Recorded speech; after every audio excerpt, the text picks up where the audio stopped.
11 Things to know before you travel to Europe. If you're planning to travel out of the country this summer, now is the time to find your passport and make sure it's valid.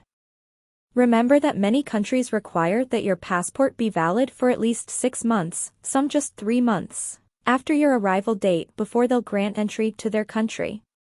It doesn't matter if you're only going for a day, if you don't have at least 6 months validity, you could, and probably will, be denied entry.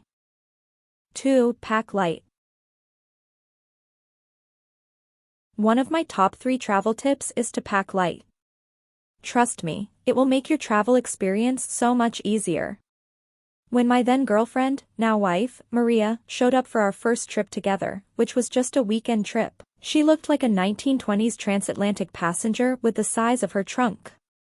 I had to put on the brakes and show her the light. I used to pack the same way, but I learned the benefits of traveling light, like not having to pay for checked luggage, not having to show up early to the airport, not having to stand in long lines to check your bag, or stand around for what seems like an eternity for your bags to come out at baggage claim, if they ever do. You also don't have to worry about the airline losing your bag, and you'll be able to switch to an earlier or non-delayed flight more easily, and you can take public transportation to get around, which is usually faster and cheaper, especially in Europe. Now that we have kids, our carry-on days are behind us, but if you can, don't check a bag. And if you have to, make sure you pop an Apple AirTag or Samsung SmartTag inside so you can always track your own luggage, since the airlines are currently losing record numbers of bags. All I take is a Briggs & Riley rolling bag, which has my valuables and work supplies, laptop, tablet, chargers, etc., along with a medium-sized Roots tote bag with clothes for a week. I'll find a place to wash my clothes when my trips are longer than 7 days, which they usually are. 3. Pack an extra bag.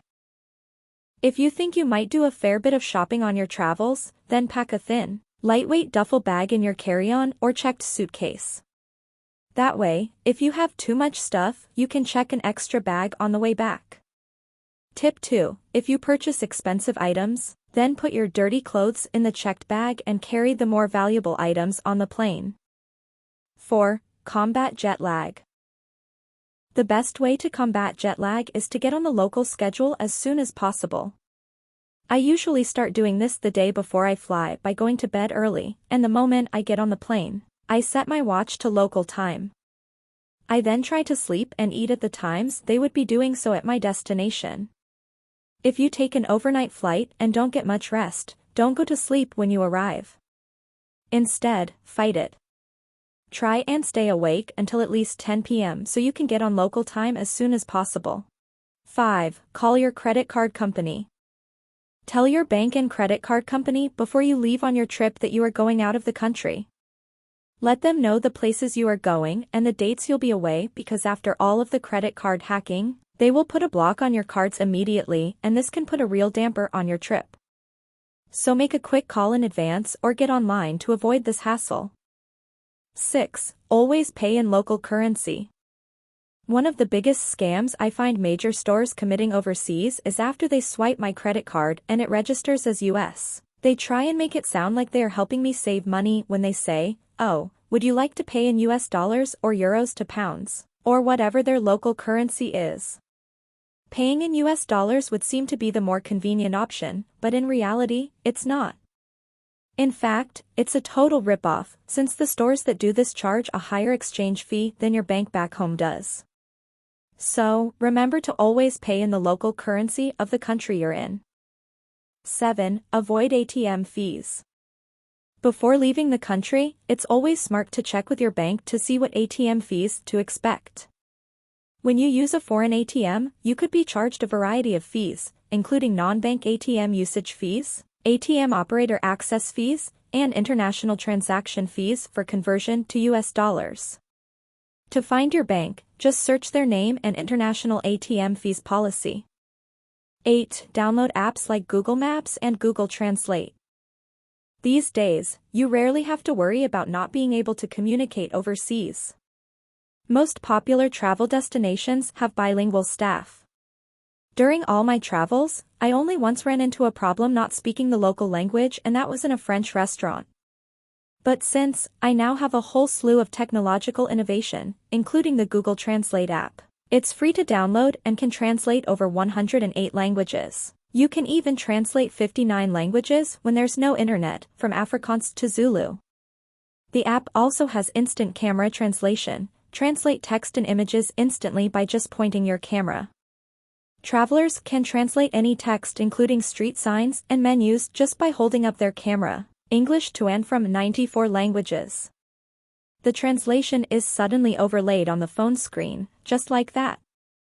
9. Check your phone plan. Before you start using all of your apps, make sure your cell provider won't bankrupt you. Before leaving on your trip, call your provider and ask them if you are covered for the countries you are traveling to.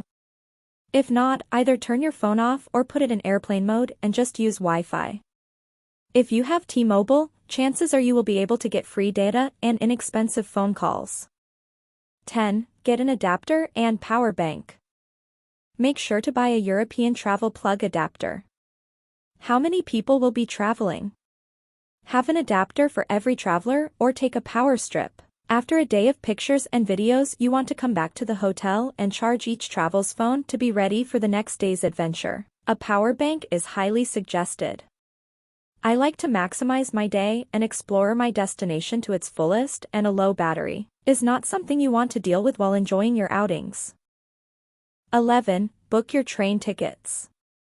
If you are going to be traveling between European countries, the bullet trains are one of the best ways to do it. You do want to book the tickets ahead of time, especially for popular destinations like London to Paris. I had a great experience utilizing the bullet trains. I used Eurail to book and manage my train bookings. Eurail have different price plans that you can take advantage and save even more money, but they are only one of many options. These are the links to the adapter and power bank I used for a 24 days tour of Europe. I flew into London, took the bullet train to Paris. From Paris I flew to Florence. I took the train to visit Venice and Rome. Then flew back to London for a few more days. Then flew back to Los Angeles.